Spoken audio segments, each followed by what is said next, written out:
नमस्कार, मैं हूं सौरभ श्रीवास्तव। कोरोना संकट के चलते देश के ज़्यादातर राज्य के जो शिक्षा बोर्ड हैं उन्होंने 12वीं की परीक्षाएं रद्द कर दी है, लेकिन इन सभी राज्य शिक्षा बोर्डों की तरफ से अभी 12वीं के रिजल्ट जो है घोषित किए जाने बाकी है। ऐसे में सुप्रीम कोर्ट ने इस रिजल्ट को लेकर के एक सुनवाई कर रहे थे। 12वीं बोर्ड की परीक्षाओं को लेकर के सुप्रीम कोर्ट में एक याचिका पर सुनवाई की जा रही थी, जिसमें सुप्रीम कोर्ट ने साफ ये कहा है कि सभी राज्यों को निर्देश दिया है कि 31 जुलाई से पहले 12वीं की जो बोर्ड की परीक्षाएं हैं उनके नतीजे घोषित कर दिए जाएं। साथ ही सुप्रीम कोर्ट ने यह भी कहा है कि जिन राज्यों ने अभी रिजल्ट घोषित करने के लिए आंतरिक मूल्यांकन की जो एक फार्मूला है उस पर काम नहीं किया है, तो उसके लिए भी 10 दिन का राज्य शिक्षा बोर्डों के पास समय है।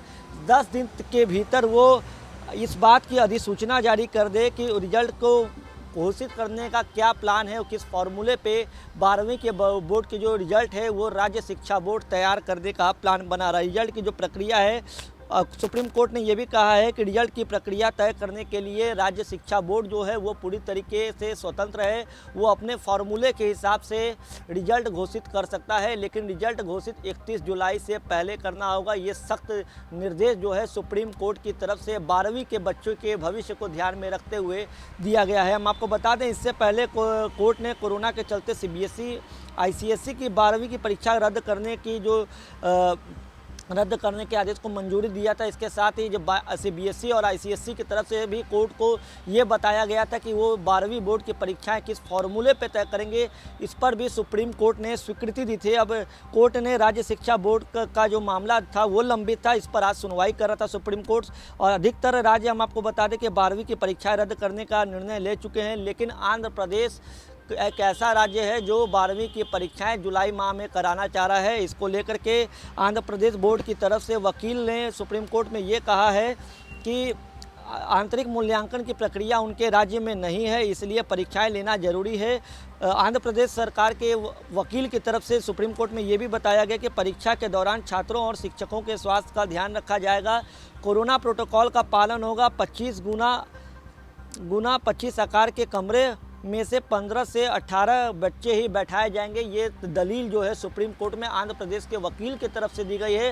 हालांकि इस दलील पर सुप्रीम कोर्ट के जो जज हैं वो सहमत नहीं दिख रहे थे, आश्वस्त नहीं दिख रहे थे। सुप्रीम कोर्ट में ये जो मामले की सुनवाई जस्टिस खानविलकर और दिनेश माहेश्वरी कर रहे थे, तो इस आंध्र प्रदेश सरकार के वकील की तरफ से जो दलील दी गई उस पर वो आश्वस्त नहीं दिखे।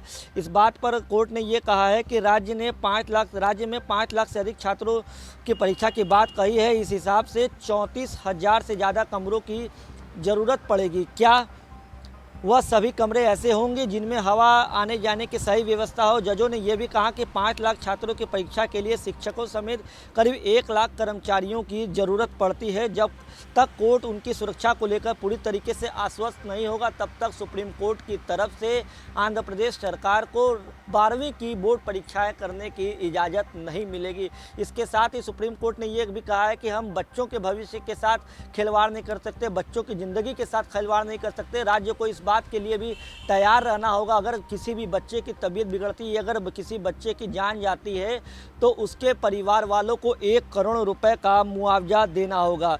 तो पूरी तरीके से सुप्रीम कोर्ट ने जहां एक तरफ बोर्ड की परीक्षाओं को 31 जुलाई तक उसके जो नतीजे हैं वो घोषित करने का आदेश दिया गया, तो वहीं आंध्र प्रदेश सरकार को फटकार भी लगाई गई है, क्योंकि आंध्र प्रदेश शिक्षा बोर्ड 12वीं की परीक्षाओं को जुलाई में कराने की तैयारी कर रहा है। ऐसे में अब सुप्रीम कोर्ट ने साफ ये कह दिया है कि जब तक कोर्ट पूरी तरीके से इस बात को लेकर के आश्वस्त नहीं होगा कि बच्चे सुरक्षित रहेंगे, कर्मचारी सुरक्षित रहेंगे और शिक्षक सुरक्षित रहेंगे, तब तक बोर्ड की परीक्षाएं कराए जाने की इजाज़त नहीं दी जाएगी।